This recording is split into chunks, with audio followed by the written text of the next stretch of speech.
It's lesson one: superpowers. Unfortunately, we're not going to be learning about like superheroes and Captain America and all these Marvel super Wolverine and stuff. That's not that kind of superpowers. Uh, Geography superpowers. So what we're going to cover today: 7.1 A, B, and C in the spec. We're going to learn what a superpower is, the different kind of categories or classifications as superpowers or powers. How do superpowers maintain their power? What is the kind of characteristics of power as well? What do countries need to project their power and influence over other countries?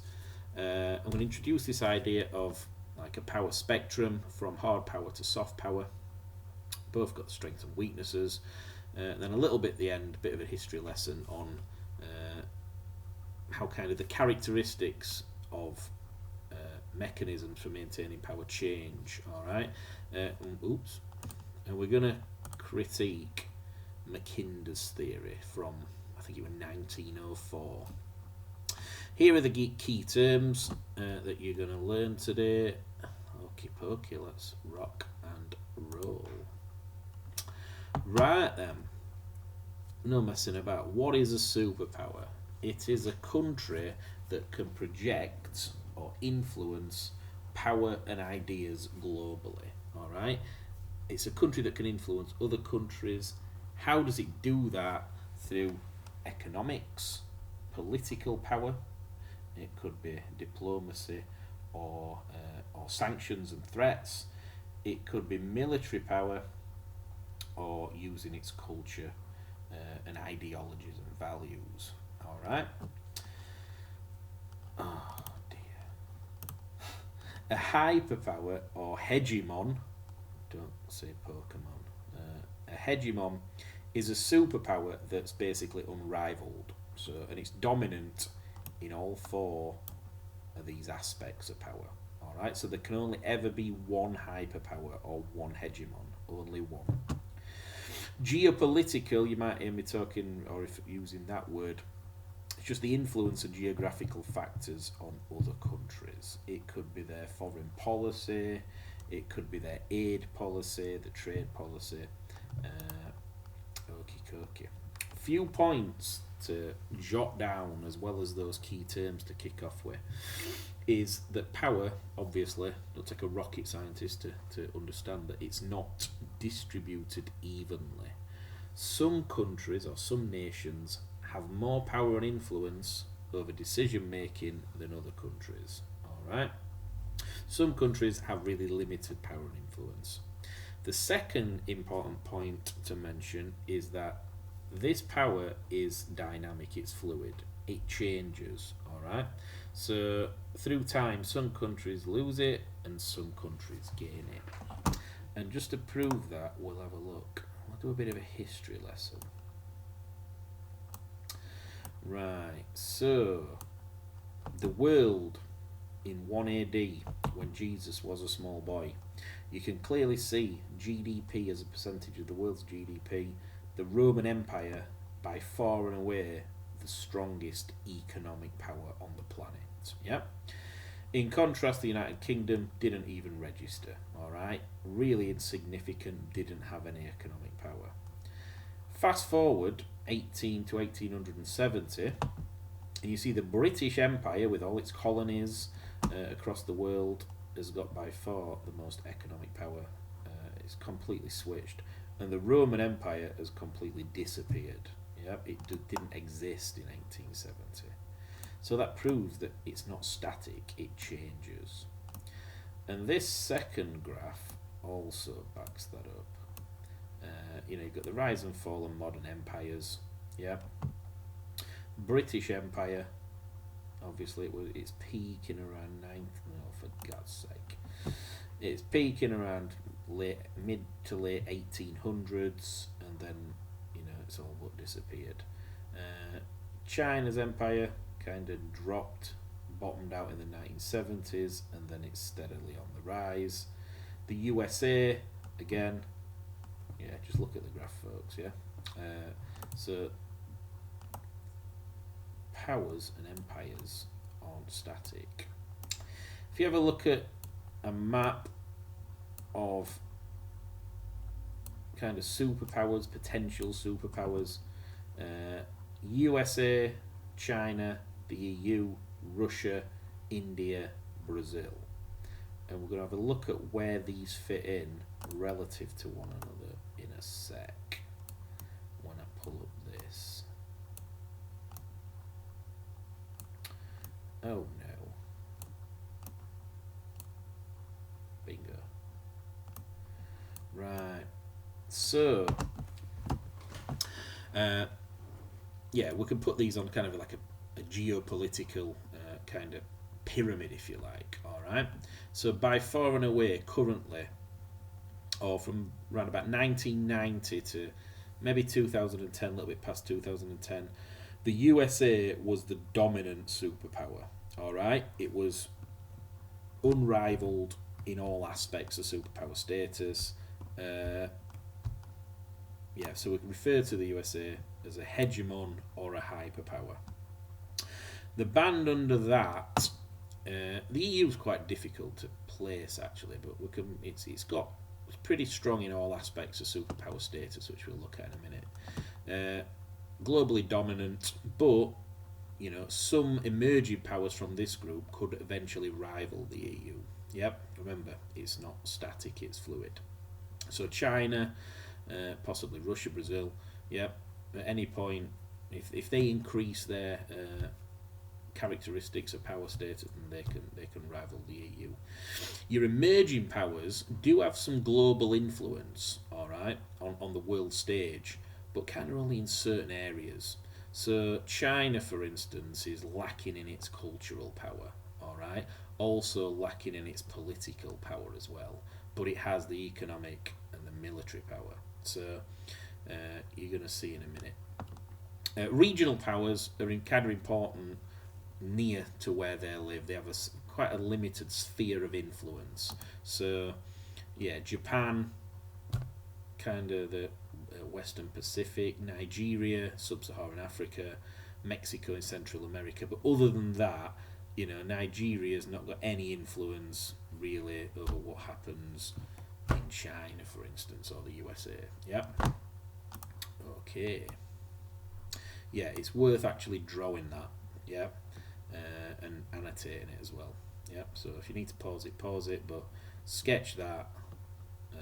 You're going to at least be able to name some countries and where kind of they rank on the geopolitical pyramid. Yeah, a little task, bit interactive. You know, these countries, where would you put them? Are they superpowers, emerging powers, regional powers, or former superpowers that have kind of fallen from grace? Pause the video, give it a spin. I'll tell you the answers in a sec. Pause it. Answers them. See how many you got right. Yeah, obviously USA is the superpower, or was up until recently the hegemon or the hyperpower. There we go. Right then. Also draw another graphic defining superpower status. What does a country need to be defined as a superpower? Well, you can think of it as these four pillars, and you know, if you want your structure to be standing, then you need all four pillars. All right, military, political, cultural influence, and access to vast resources. You'll see here at the bottom you've got economic power. Now that's at the bottom for a reason, because it's probably the most important one, because economic power has a massive impact on all the other pillars. So it's kind of like the foundation. All right. Make a little note as well. Superpowers are quite rare because they demand huge resources. All right, whether that's energy resources, water resources, economic resources, demographic resources from its people. Yeah, they need a lot of resources. All right. Just pull this back up a sec, because I did forget 1 or 2 points. Examples of a hyperpower or a hegemon and when in history. I had a little note. USA from 1990 to 2010, maybe a little bit after, but Britain as well with its empire from 1850 to 1910. All right. If we think in terms of emerging powers, these tend to be nations who's got strong economic, military, and political influence as a minimum. All right. Right then. Give it a subheading. In fact, I've got the wrong one. Give it a subheading. Economic power. It's the most fundamental and important pillar of superpower status. It's the one that the rest kind of depend on. And if a country is trying to project its power and influence, then it can do it using what we call hard power. Now, key term. Now, hard power is using military and economic influence or force. That's probably a better term. To force another country to act in a particular way. Alright? So how can they do this? Well, they can threaten them, or they can use things like sanctions. Now, an economic sanction, for instance, a penalty issued by one country to another. So at the minute, Donald Trump has put a travel ban, I think, on people from Iran, and it's put economic sanctions on trade with Iran. Yep, so it's trying to hurt the Iranian economy.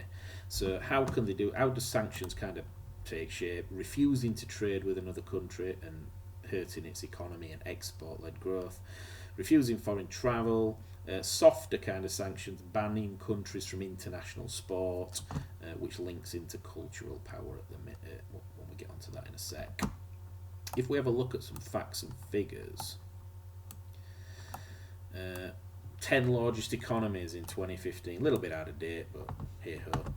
The USA, by far and away, world's largest economy, nearly a quarter of GDP. China, second, pretty good with economic power, 13.4% of GDP, and then you've got your Japan, your Germany, a lot of EU countries in there. Your emerging powers like Brazil, Russia, and India. Yeah, so economic power, you can argue it's the foundation that the others rely on. It's the most important. All right. You're never going to get a superpower or a hegemon without it dominating economic power, basically. Yeah, I thought I'd pull this up as well, because there's 2 strands of power. You've got hard power, which is your military and your economics, and then your softer power. Yeah, it's kind of investment in people, cultural, and kind of appealing to having a culture and a set of values and an ideology within a country that's appeals to people globally. Yeah. Right. So economic power then. How does it manifest itself? You're going to need to make some detailed notes here. Let's have a look. I'll subhead it for you, but you need to be making notes as I'm talking. Right. Number 1, the first thing to say is it's the base that all the other pillars depend on. Alright? And if you think how they're linked, if you want a military, such as a navy, an air force, an army, with all that technology that goes with it, it costs a lot of money. Yeah? People don't join the army for free. They need paying. Yeah? So, economic power, spend on military will be very high. Yep, it's expensive to fund an army, a navy, and an air force. All right. How else can you use economic power? Well, you can use it to buy or exploit natural resources from other countries, for instance. So I'm thinking in terms of energy, tech, fossil fuels, oil, gas. Yeah, if you're short on something and you've got a large economy in your country, then you can just go out and buy it, or you can force other countries maybe to sell it you cheaper and exploit them. You also need economic power to develop human resources. All right, so education, yeah. If you're thinking of the future power of your country, you're going to need scientists. You're going to need people, that are intelligent and can extract resources, that can kind of develop the technology that you're going to need. All right. Another way that economic power can kind of be like a characteristic of it is through very powerful currencies. So, for instance, the US dollar is known as the world's global reserve currency. Yeah, that's the perfect example. US dollar is the reserve currency. What does that mean? Well, it means if India are buying oil from Iran, chances are they're going to have a bank of US dollars to do that with. Yep, a lot of the global trade between governments is in US dollars. Because the US dollar is in demand, its value gets like a sort of an automatic uplift. Alright? So the fact that more people are using the dollar and more countries are using the dollar to trade means that its value increases, and that's a really good thing for the USA. If the US dollar wasn't the reserve currency, then the USA would have big economic problems. All right. How else can they use economic power? Well, they can give aid to other countries. Sounds like a good thing to do. The goodness of the heart, fantastic. But they can also give aid with strings attached, so they can sort of have countries over a barrel and say, well, we'll give you aid for this, but we want this in return. Yep, and sort of make sure they get something out of it. Use it as a bargaining chip. The private sector, TNCs, companies, all right, you've studied these in globalization. What role do they have? Well, they can export soft power and spread global influence. So it's not just governments that kind of wield power, yeah? TNCs do as well. And TNCs can have, actually, as daft as it sounds, can have a big influence on foreign governments, all right? They can control foreign governments, or at least influence them. So, through FDI, possibly. So they can basically say, well, we'll invest in your country, employ your workers, set up a branch plant, if you do this, yeah? And a lot of the time it does come at a price. So how can they control foreign governments? Well, they can do it through wages and saying, well, we're not going to invest in your country unless there's no minimum wage. Through telling them, well, we'll invest in your country if the taxes are low, and we'll invest in your country if the environmental protections really lax. Yeah, so TNCs have a lot of clout as well. Also through IGOs, and we'll get onto them in a minute. So the World Bank, the WTO, the G20, trade blocs are a big one, like the EU. Free trade, again, economic power. EU is one of the biggest trading blocs, if not the biggest trading bloc in the world. All right, so that's how economic power manifests itself. It is an example of hard power the vast majority of the time. Next subheading is military power. Right, folks, now the threat of military power is a pretty persuasive bargaining chip. So it doesn't always have to result in war, but just the threat is a bargaining chip. Alright. Countries can use military power to enhance their geopolitical goals. So one of the geopolitical goals, you could argue, when the USA invaded Iraq, was kind of to spread Western values and democracy and sort of overthrow dictatorship. Yeah, you could argue that's one of them. You could argue as well there's other reasons. We'd need to read the mind of George W. And Tony Blair even. But yeah, democracy versus dictatorship. Alright, so we got rid of a tyrant and a bad man in Saddam Hussein, and we kind of imposed democracy on Iraq. Yeah, first thing to say as well, superpowers are going to spend a lot on the military. Alright, they're going to invest in military tech. Alright. Example, the USA has 7,000 drones. So they can attack other countries thousands of miles from home without putting any of their military personnel at risk. Alright. The CIA and MI6, if you're into James Bond type stuff, intelligence gathering is very important. Use satellites, the technology is quite important with military power as well. Now, if we think of the military reach, so how far away from a country can a country exert its power and influence, it relies on tech, definitely. But yeah, technology, aircraft carriers, for instance, satellites.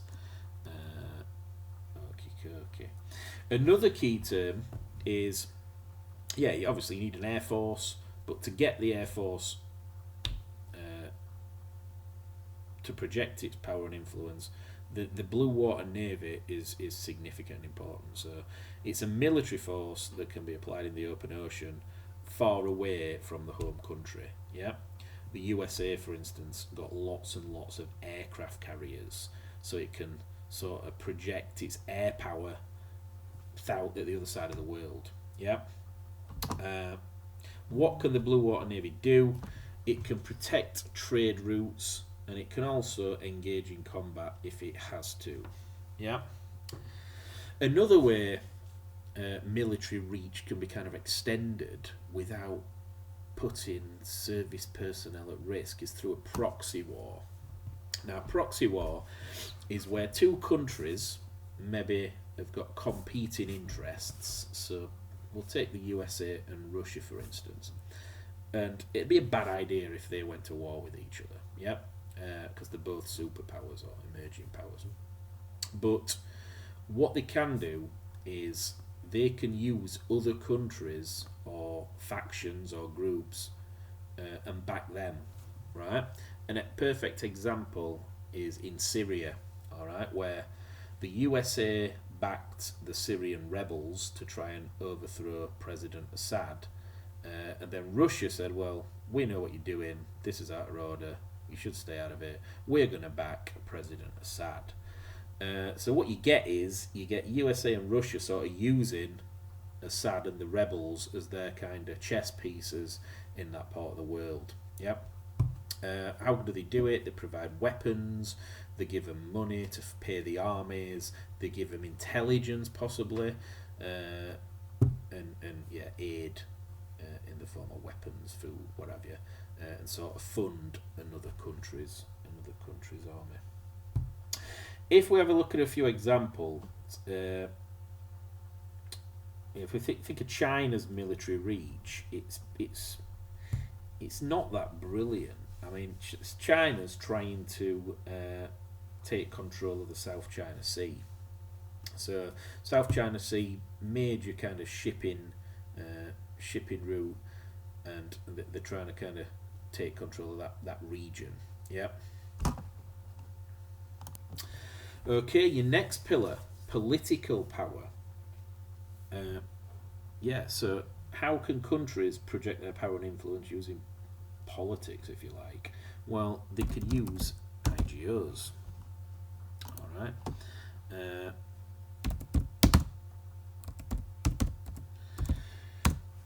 IGOs to make key decisions. This can be on the environment, it can be on economic policy, it could be on trade terms, conflicts. So if you were sat on the UN Security Council or you're a member of the G8, then you're going to have more power and influence, yeah, especially if you've got a seat at the head table and so on, yeah, than if you're not on it. Let's have a look at some then. It's going to be brief, this. The OECD was set up to supposedly promote global development. The G8, again, it's the 8 largest economies in the world. They get together, decide things. If you're on the G8, you're going to have more power than if you're not. Largest economies. The G20 is the G8 plus the BRICS countries of Brazil, Russia, India, China, South Africa, and the EU. Alright, now this is a major decision making body. Yep. So again, if you've got a seat on the G20, the G8, the OECD, you're going to be making decisions that affect other countries, aren't you? The UN, set up in 1945 to promote peace. A seat on the UN is the kind of ultimate status in military strength. Why is it put there?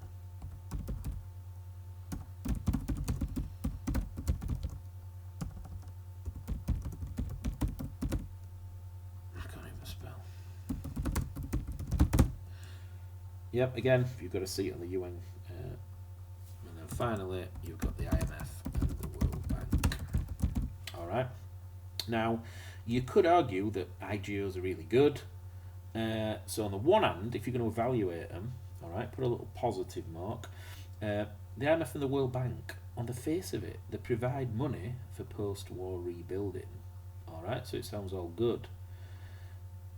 If you want to be a bit of a skeptic, you could say, well, actually, they set the terms of trade for poor countries. So they can keep poorer countries in a state of underdevelopment if they choose, and they can use the IMF and the World Bank to do it. So I'm not saying which is right and which is wrong. Make your own minds up, do a bit of research. Again, with all these IGOs, are they good? Do they really is their motive one of cooperation and to reduce conflict and war, or is it one where they want to maintain power and control? Alright, cooperation or power and control? Tough one. Who knows the answer to that? Again, do your own research, but at least it gets you thinking. Finally, cultural power. In fact, I missed a bit. So we've discussed hard power. Soft power is using persuasion to get countries to act in a particular way. So you kind of respect them, they obviously respect you.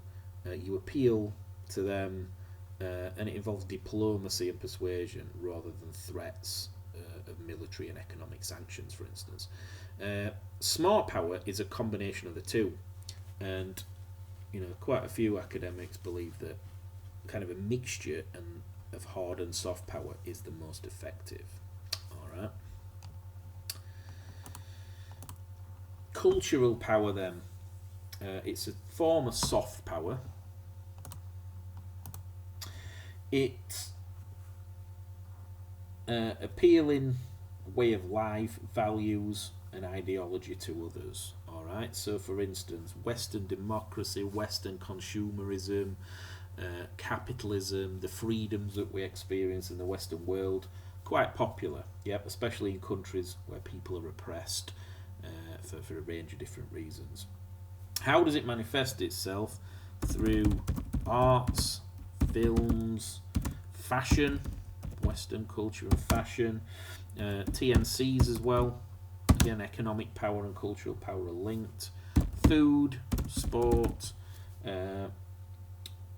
If you were going to critique China's superpower status, this is probably one of the pillars that it's lacking in. Yeah, a lack of political power and a lack of cultural power. An example of why America's really dominant with this is, we can use the term Americanization. the spread of kind of McDonald's, Disney films, American culture, sport. Yeah, really kind of the way of life of the American dream appeals to a lot of people across the world. Yep. Okie dokie. And finally, resources.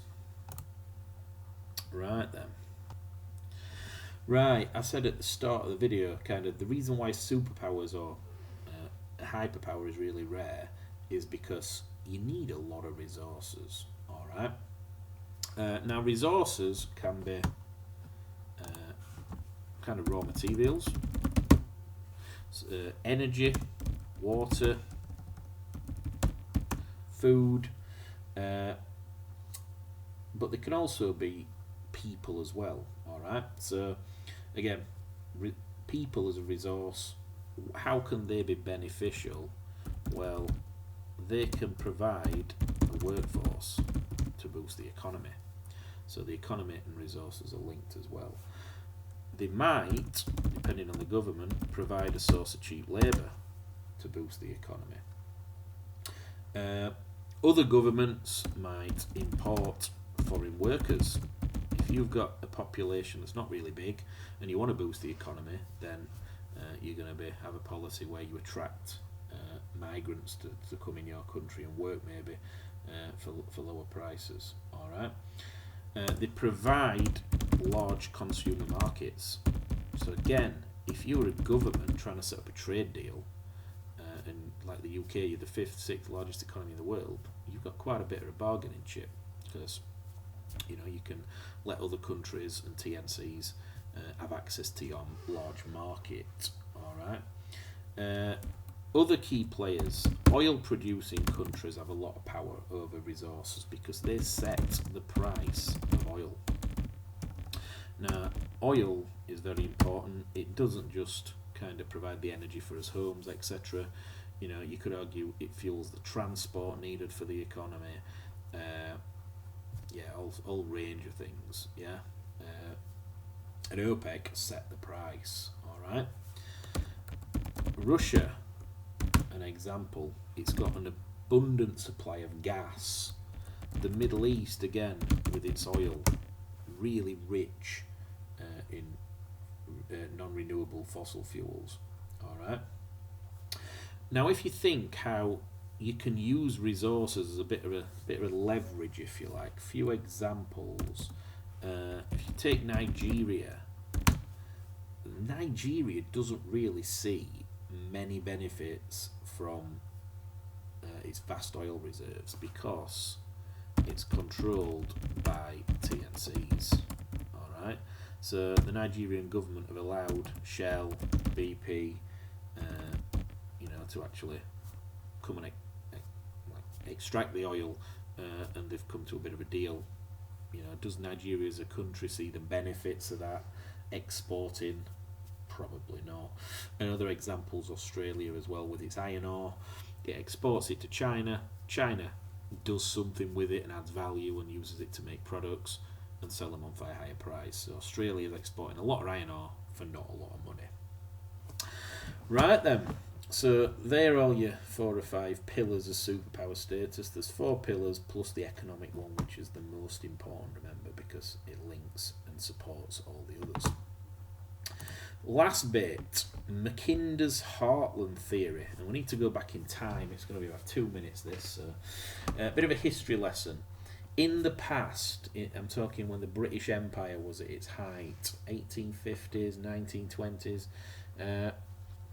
the importance was on the military force. Alright, military and economics were the most important mechanism for maintaining power, and Mackinder came up with, also said, like kind of adding on to that in order to do that you've got to control land areas, and the most important land area is in the heartland, which is just here. Alright, central Russia.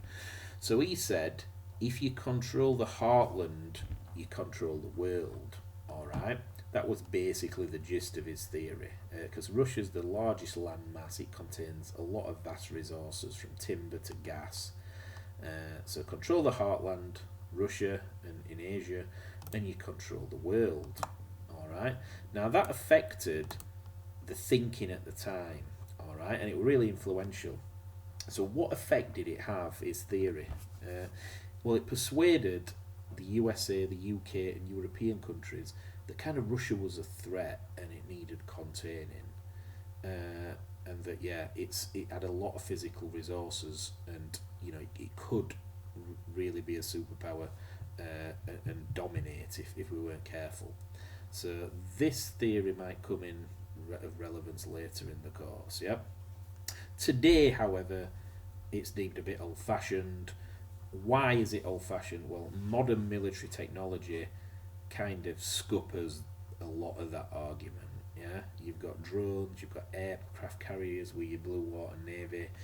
You can project your power and influence through the blue water navy and using technology. Yep, satellites. You've got nuclear weapons that can, missiles that can travel thousands of miles. So there we go. All right, that's it. Bit of a long one, this. 36 minutes. Happy geographizing. See you later.